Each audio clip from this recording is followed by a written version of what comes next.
Racing takes place on Tuesday, the 21st of March, 2023. Turffontein inside track. 10 races on the program, and the exotics will begin in race number 2. Now, I'm joined by Alistair Cohen on the line. Alistair, how are you doing?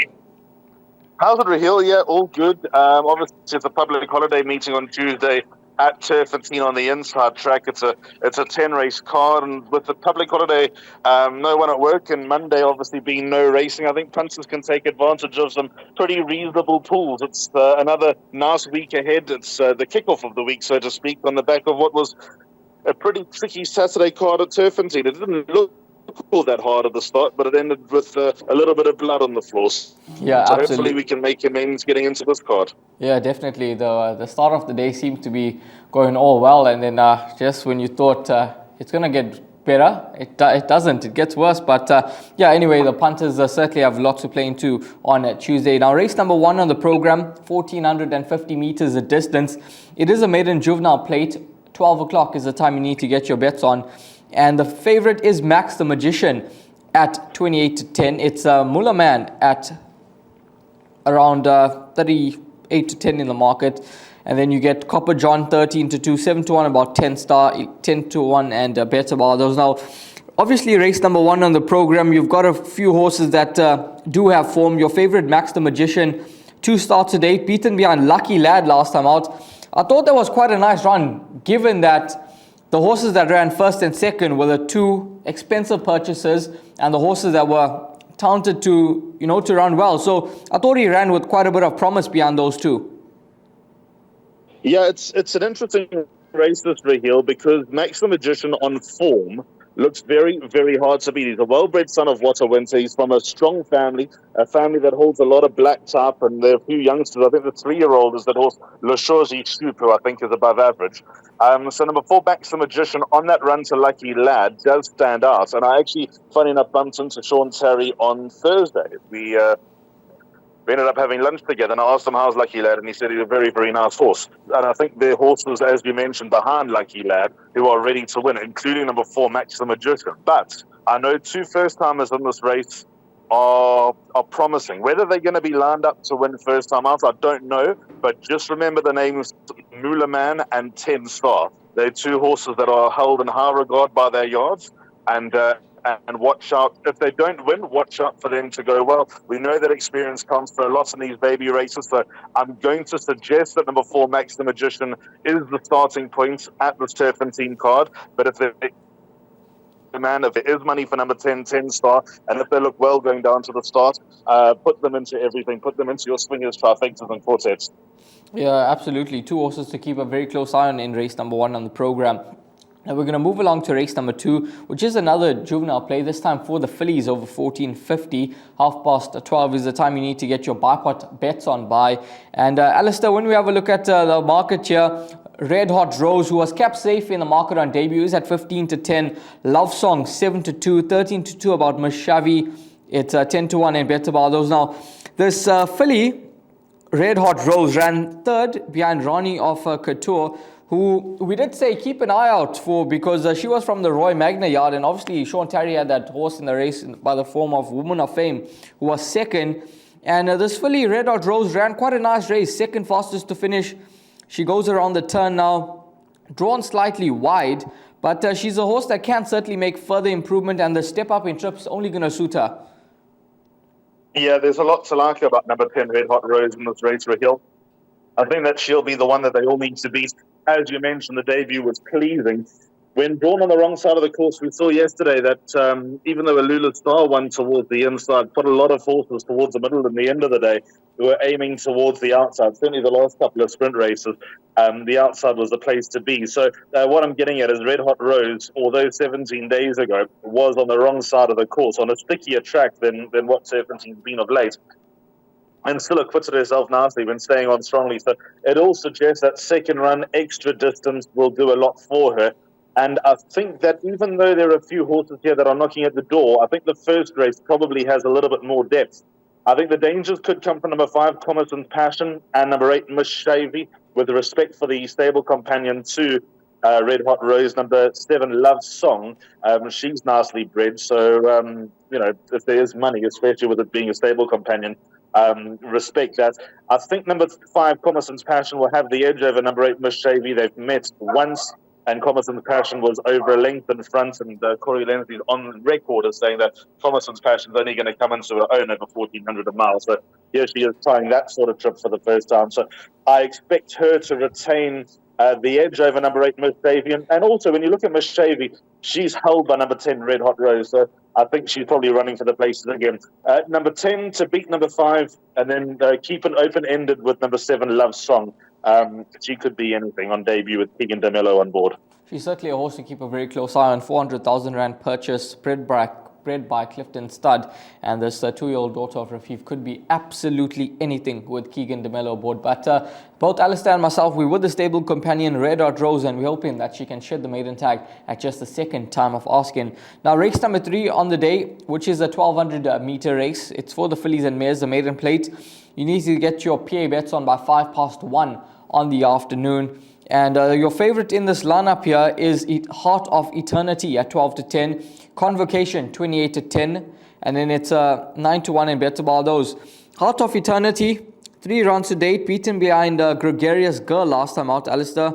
She's got that inside draw around the turn, which is a huge positive, and she's a horse that's obviously coming along the right way, and she should be right there. And then we have the likes of Convocation, who ran behind Batik. Now, that form line I don't think is going to hold up. I know Batik did run sort of an average 4th straight out the maidens, well beaten. But do you think Convocation could possibly get the better of Heart of Eternity? It's not impossible, Raheel. I mean, the place accumulates is my suggested bet here, and this race lacks any depth. So I've banked at number 1, Heart of Eternity, but I wouldn't be taking the price on number 1, Heart of Eternity. You know, when you look at it, Heart of Eternity finished in front of Regina Bellissima in the Let's Cruise run. And then there's a bit of a Gregarious Girl that shows up in the form lines here as well. So Heart of Eternity from draw 1 in the Gavin Arena looks like the right one, but it wouldn't take much for Convocation or number 14, Simply Magic, to at least be competitive in this race. So I think I'm safe in the place accumulator by bankering number 1, Heart of Eternity. But as far as the winner's concerned, it would be no surprise if something pops up here. If number 3, Look to the Stars, was drawn better, I'd have a lot more respect for her. I've still got a fair degree of respect for her, but I think that she might, just with her running style and the fact that there's a bit of pace around, I think she might have to work quite hard to get into a handy position. So that might just be taxing over the closing stages. Although I don't think she's far away from winning, she might have to try another day. So, yeah, just with a lack of depth in this race, I'm probably being a fool by bankering a horse. I'm bankering number 1, Heart of Eternity, because I think she's the safest option. Yeah, it's pretty much Heart of Eternity, Convocation, or anything in this lineup here. But Heart of Eternity, Convocation, they are the form runners, and they've obviously 2 horses that do have quite a bit of improvement still to come. So they could certainly win race number 3. But if they don't, then you could be in for an absolute train smash of a result. Race number 4, the start of the Pick 6, another maiden plate over 1,200 meters. Get your Pick 6 bets on by 13:40 on the afternoon. Favorite in this race here is Edward Rye at 22 to 10. Magic Prince 9 to 2. Saka Gold at 9 to 2. It's 10 to 1. And better bar those. Having a look at this race now, Edward Rye, obviously disappointing last time out. Very, very disappointing. Favorite and just ran below par behind Back in Business. Can he get it right? Gavin Larena board this time out, or are there others that could possibly get the better of him? Because I just feel that he's a horse that's got the most scope for improvement, and with Gavin aboard, he could just go very close here, and I think he's the one to beat. Yeah, I think so too, Rick Hill. It's a race that I don't really trust. I've got 3 horses in the place accumulator, 4, 6, and 7. We'll kick off with number 7, Edward Rye. I spent Saturday with Johan Janssen van Vuren and Jared and Lawrence Werners. They really are fantastic people to race with. And I didn't ask about Edward Rye. I didn't even know he was running at the time. But they just sort of popped up and said, well, we know what happened last time with Edward Rye, and, that wasn't right. So they're expecting better from him. The yard went through a slump. As we all know, it's come alive again over the weekend. So I think that was just at the height of things just going awry for Johan's yard, and now that he's got it back on track, it's funny because every yard goes through slumps. Just take Sean Perry, for example. When his yard is out of form, boy, you notice it. His horses don't smell a place. They don't smell a stake check. But when they come to life, and I mean, every yard's got average horses. Sean Terry's average horses start to win. So, Johan, another top trainer, Mike McCock, another top trainer. Although he's been quiet, you know that Mike's going to have a few Group 1 contenders through the season. And, even when you look down in Cape Town, Brett Crawford, I was talking to James the other day, he's of the opinion that Brett's been a bit quiet, and I'm saying maybe in Joburg, but I wouldn't say countrywide. But anyway, getting to the point, I think Johan's got his yard back in form, so expect better from number 7, Edward Ra. The last one does leave a little bit of a sour taste in the mouth, so if he does go awry again, the backup comes from number 4, Magic Prince. Kabelo Matsunyani rides for Mike Peacock. I think he's not far away from winning. The son of Willow Magic seems to be getting better with each and every start. I don't think his form lines are all that promising, but he's definitely got the credentials to be competitive. And then number 6, Saka Gold, although he's also running some pretty weak Durban maidens, this is a bar and Buerta special, getting a horse from another yard and setting them up and lining them up first time. So especially if there's money, watch number 6, Saka Gold, closely.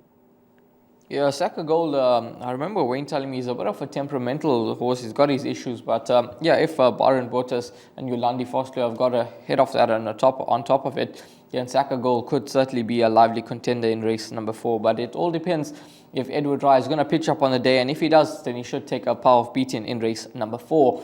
Race number 5, a middle stakes over 2,600 meters, and we've got the filly taking on the boys here.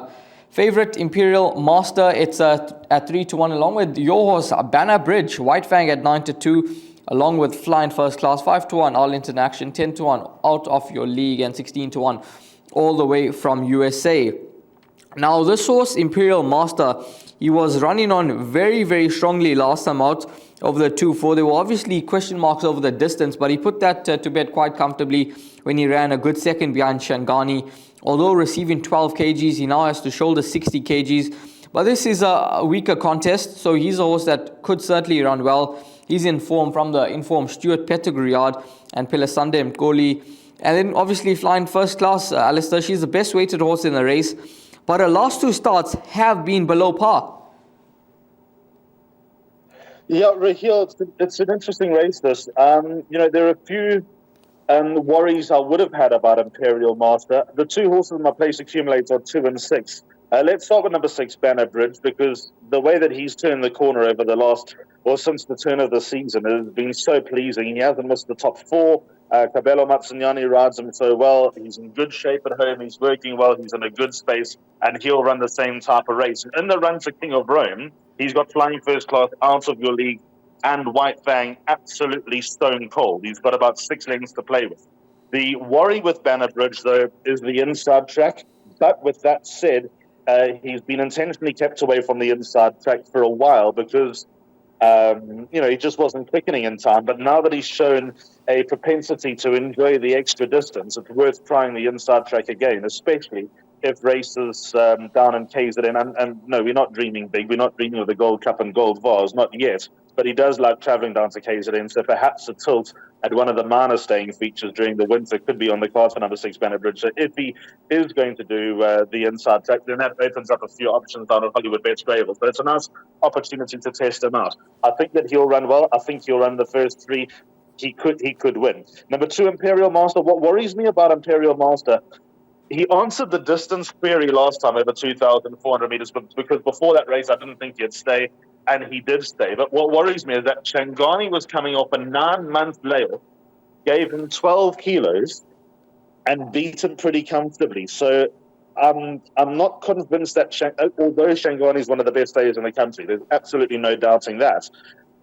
I don't believe for one second that Shangani was 100% coming into that race. That's a hard ass to win over 2,400 meters off a 9-month layoff and giving weight to the field. So I don't know if Imperial Master was flattered by that run, but he's a very good horse. He's an honest trier. The yard's flying at the moment, so you'd be foolish to write off number 2 Imperial Master's chances. The rest of the race, they're just horses that are held by Banner Bridge or out of form, so I'm comfortable with the 2 of them.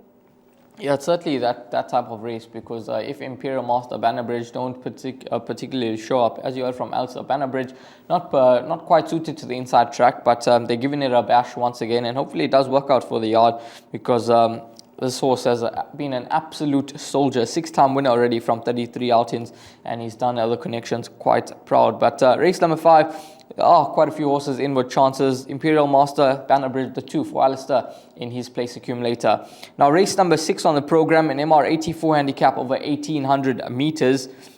And your favorite here is Celestial City at 17-10. It's 5-2 about Tough Ass, 8-1 and better bar those. Celestial City, finally, he got his head in front, Alistair, and he got the job done quite comfortably last time out, beating Tough Ass, who he meets once again here. Now, he's gone up 5 points for winning that race, and receiving 2.5 kgs from Tough Ass, he now carries level weight. Would you say that the form could possibly be reversed here, given that he's worse off at the weight? Raheel, I'll let you in a bit of news. Keegan DeMello wanted to go 1800 meters with this horse, Toffers. So respect Celestial City finished off the race over a mile. Also the fact that he's now remembered to win. I think they'll run first and second. Obviously, with number 3 Toffers, and there's no doubt that he can win. He's got 2.5 kilos to play with, as you mentioned. But I think Celestial City's probably now at the stage where he's going to kick on. His run to Son of Raj on the 22nd of January, although disappointing at the time, now looks like a very, very useful piece of form. He gave Son of Raj 8 kilos, and Son of Raj won debatably a weak Derby trial just over a week ago. But the point is he won the Derby trial. And he looks like he's set for the Derby. And whether winning, I don't know, but he's got to be on the radar because I don't think it's a very strong Derby.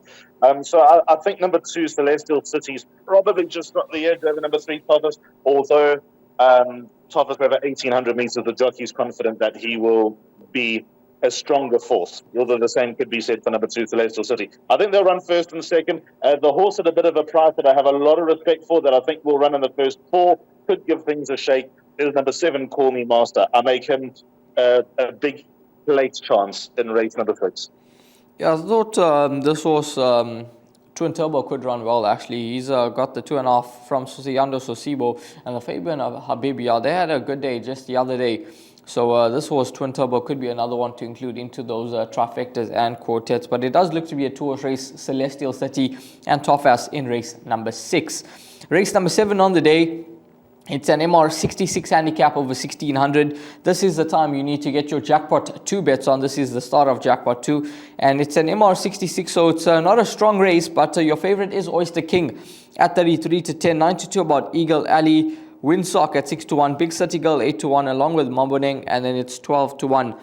And better bar those. Alistair, Oyster King, he ran a good second the other day, although he was beaten by a horse that was not fancied at all in the market, had no form to recommend whatsoever in the form of Lady Sansa. He was doing his best work at the finish, but I think this type of race, there are a few horses that he's obviously got to fear.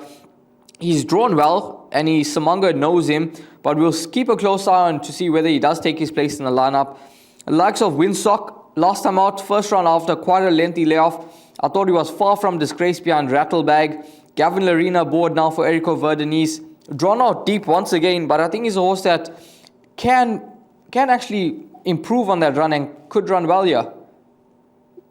Raheel, I have to say, this is not something that I get excited about an MR66 handicap and a mid Turffontein spot, but this race actually starts before the reasons that you mentioned. Make a case for number 1 or young for Oyster King will run, unless he's come back to horse and shuffly after his last run. But as you mentioned, being beaten by Lady Sansa, although Samango Kamalo brings out the best in Oyster King, and although he's in good form at the moment, I have my doubts. Number 3, Windsock, definitely on the radar, but I've gone with 3 other horses in the place accumulator. There are number 6, Eagle Alley, who did me a good turn last time. I was on this over Sheldon, and I've made a strong case for number 6, Eagle Alley, being the best place bet on the day.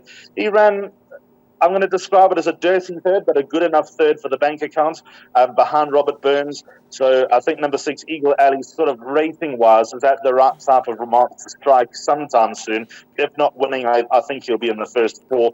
Now, there's a few lines of comparison, although different races, with Just Be Nice. Now, this poor horse, number 4, Big City Girl, got given £7 for being beaten 3 3/4 lengths by Just Be Nice.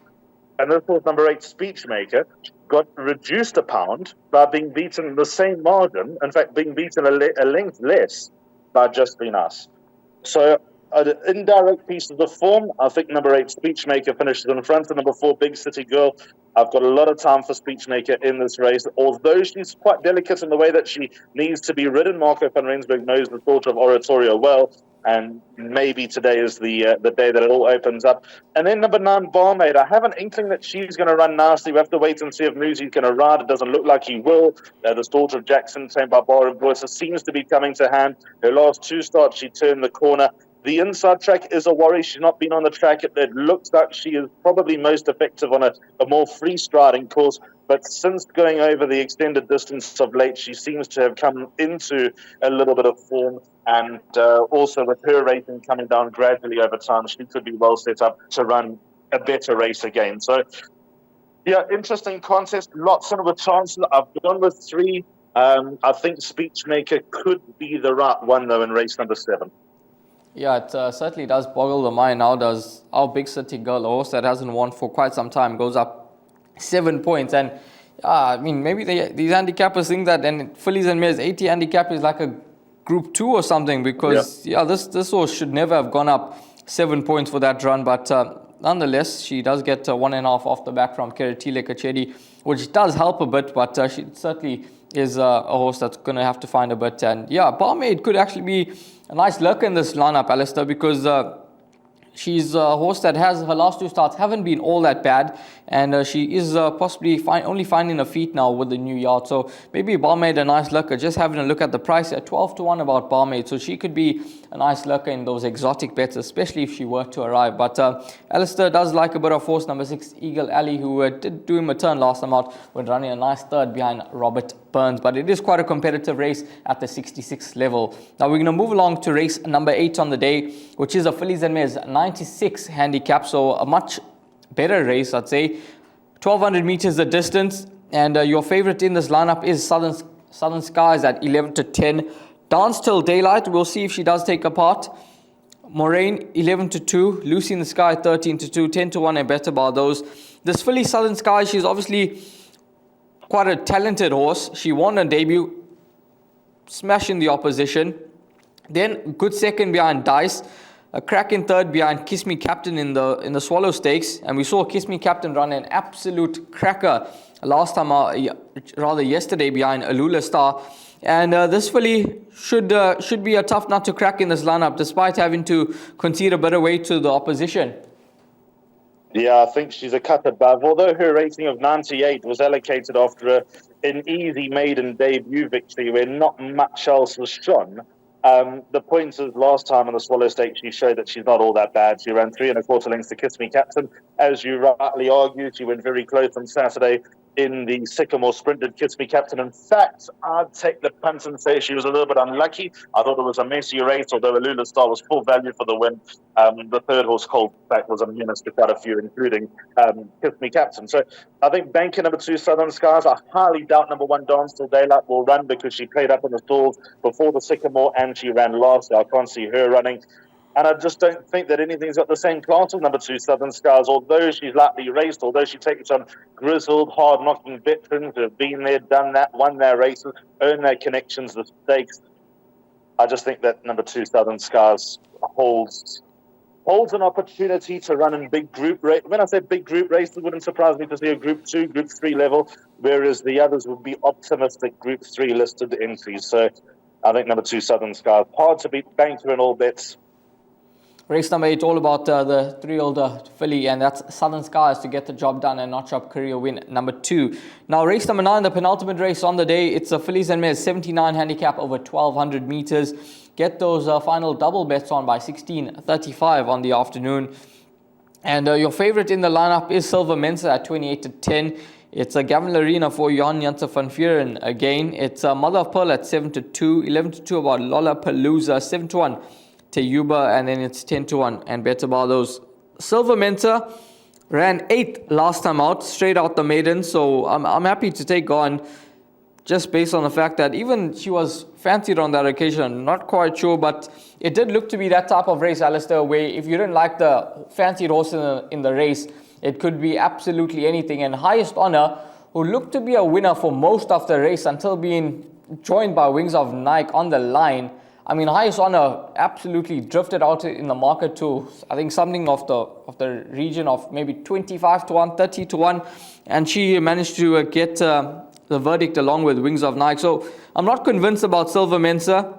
Mother of Pearl ran behind Gimme a Light in a Fillies and Mares 79 handicap, straight out the maidens from the same yard. So she's another horse that can improve, but it's a type of race where I'm not convinced about the top two in the market. Yeah, I like a horse here. What price is Berengaria? Berengaria is at 10-1. Yeah, I like Berengaria here. I think Pierre Stradham is going to suit the thought of William Longsword. I know he's ridden her twice and ran fourth on her once, and obviously did nothing over a mile. But I think dropping her in distance could be key. She's got a bit of an awkward draw, but she has run with so much stronger. Teyuba's been rested for a while. Second Breath, who I've got in the place accumulator, just an honoured handicapper. As you mentioned, Silver Mensa, who's also in my place accumulator, does have her vulnerabilities. I think Lollapalooza grows an extra leg in the wet. Mother of Pearl's got a bad draw. Bird in Space needs to do a little bit better. A horse down the page who I actually think could be competitive is number 10, Mandalay. But when you're looking at a horse like Mandalay, you're hoping that the handicap has not done his job properly, because Mandalay, Rocking the Time Away, Time is Ticking, in Grecia are under suffering. So I'm looking towards the top of the weights here. Number 2, Berengaria, for me, stands out. Like I said, she's run in the Starling Stakes, where she ran 2.5 lengths to Miss Daisy. Miss Daisy's run 10 days ago was out of the top draw. She was tested in the Fillies Mile. She's probably not quite good enough for the Fillies Mile. She was well beaten by Emeraldina, and again in the 3 Troikas, where she was well beaten by Miss Cool, who ran fairly in a sprint on Saturday. I like number 2, Berengaria. The ratings come down a bit, and like I said, the Stradham factor could be huge for a filly who I think needs to be held up for as long as possible. So if she comes out with a bit of gate speed and gets into a handy spot, possibly the lead, I think she'll be hard to beat. Number 3, Second Breath, ignore the last run. She just didn't fire. We saw the yard with a feature race winner in the Jacaranda with Bureau de Legendre at any old price. I don't think anyone found Bureau de Legendre, but Second Breath is a little bit easier to find. Case Morgan takes the ride. And then number 4, Silver Mensa, just because you got to give her the benefit of the doubt for that last run. It was a poor last run. It's an unconvincing last run, but you don't want to be going out with number 4, Silver Mensa. Yeah, it's certainly that type of race where you could get anything, and you could be onto something with Berengaria, because Piers Stradham gets on well with Admiralty Archu, takes that type of ride as well, needs to be held up for as long as possible and then come through with that later on. So maybe Berengaria could be some decent value in the race. Teyuba, certainly a horse to keep in a very close eye on. She ran in the Grade 2 Debutant Stakes last time out behind Gobsmacked. Although well beaten, if she's fit enough after the rest, she could run quite a nice race in race number 9 on the day. Race number 10, which is the Fillies and Mares 77 handicap over 1,200 meters. The final race gets off at 5 on the afternoon. Favorite, What You Waiting For, 33-10, 4-1 Lil Miss Moneybags, Permiso Avanti at 5-1, 6-1 Cold Heart Stare, Meteoric at 15-2, and then it's 8-1 and better by those. Now, What You Waiting For, much better last 2 performances. Second behind Windwater, third behind Lollapalooza. Cabello aboard once again. She's got that inside draw, which is a huge positive. Then we have Lil Miss Moneybag. She ran in that same race as Silver Mensa last time out. We'll see how that form line does hold up in the previous race. 1,200 meters, I don't think she'll have an issue with it. But she's a funny type of horse, Alistair. I haven't quite got her right, but she's a horse that must have a chance here. And even Meteoric, who was a bit of a surprise winner last time out. Yeah, I couldn't have Meteoric last time, although the handicapper did her a favour, but I think she's probably handicapped out of it. I don't know this race, Rahil.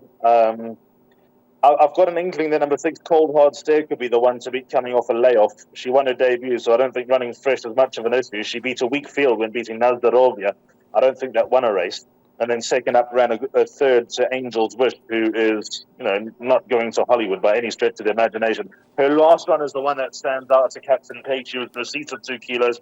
And although at the time it might have been a tad disappointing running 5 lengths to Captain Page, in hindsight it wasn't a terrible effort. So how do we make money on the last race? Probably, I'd hesitate to say Boxed Exactors 1 and 6, but I'd be prepared to say Swingers 1 and 6, what you're waiting for, and Cold Hard Stare.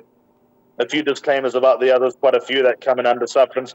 10 Mix the Magic, I suppose, has got to be respected. The penultimate start to Texas Red actually wasn't a bad run. There were a few nice horses around. There was another horse, Johan Janssen van Vuren, who's held in high regard, who finished next to number 10 Mix the Magic, and then she followed up running to Meteoric. And how's the weight turnaround out of that run? Meteoric still got the measure over Mix the Magic and Illness Money Bag. So that is a little bit of a downgrade for her chances, but I don't think she'll be all that far away. If you spend too much time on this race, she'll go around in circles. Hopefully you've made money by race number 10, and you can, to have a little bit of fun, maybe take the Swinger 1 and 6, although that's not going to make too much of a difference. Alistair, this horse, no time mistaken, I thought could be some value at 12-1 in the race. Now, she's drawn in gate number 2. She's dropped in the ratings on a mark of 69 now. She gets Keretile Kachedi, and I see that the blinkers are going on. And she does enjoy the inside track as well. So, possibly one to include into the mix because she does have a third run after rest as well. Raheel, Candice has been dying to get her onto the inside track. The last run was due to be on the inside track, but with all the rain, they moved it to the stand side. She didn't run badly behind Admiralty Art. Her work is very, very good. Her last start, though, I'm a little bit once bitten, twice shy with her. Although her work is very good, she just doesn't seem to bring it to the races. If I put the phone down on you right now and phone Candice and say, what do you think of number 8, No Time Mistaken?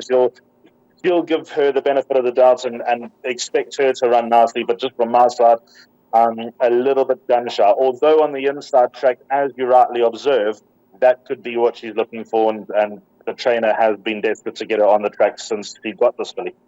Well, that run behind Kiss Me Captain certainly does stand out, giving Kiss Me Captain 2 kgs and only beaten 2.8 lengths. So no time mistaken, could be another horse to include into race number 10. Now we're going to move along to the suggested bet, and Alistair will take us through his suggested bet for the 10 races on the program at Turffontein on Tuesday. Alistair, take it away. Yep, public holiday Tuesday. Expect big pools, maybe not record-breaking pools, but big pools, something substantial for the punters to play into. The PA starts at 1:05. Banker number 1, Heart of Eternity in the first leg, but would I be standing in the queue to take the price? The answer is no. But 4, 6, and 7 in leg 2, Magic Prince, Saka Gold, and Edward Rye. By 2 and 6, Imperial Master and Banner Bridge, I think I'll double up. By 2 and 3, Celestial City and Toppers, I think I'll double up. By 6, 8, and 9 in race number 7, although MR66 handicap, a race that I quite like and a race that I'm quite looking forward to. Eagle Alley, Speechmaker, and Barmaid. Then race 8, Banker number 2, Southern Skies, it's leg 6. And then the final leg, 2, 3, and 4, Berengaria, Second Breath, and Silver Mentor. Place accumulator could be worth something nice on Tuesday. Alistair, thanks very much for your time. Have a good Sunday and enjoy the week. Have a good one. Cheers, Raheel. Same to you. Same to all the viewers. This weekend, obviously, there's 3 feature races at Turffontein, the Colorado King, 2 baby races as well. And it's also the King's Cup at Hollywoodbets Greyville next Sunday. And that's always the first time that the season is now upon you guys. So looking forward to seeing you all. There's also feature racing at Fairview this weekend, 2 listed features on Friday. So it's a good weekend for punters to be following racing. I'm certainly looking forward to it all. Hopefully we set you up on the right path. Yeah, absolutely. Plenty to look forward to this coming week. And all the best, guys. Hopefully it's a profitable Tuesday for you at Turffontein, and all the best.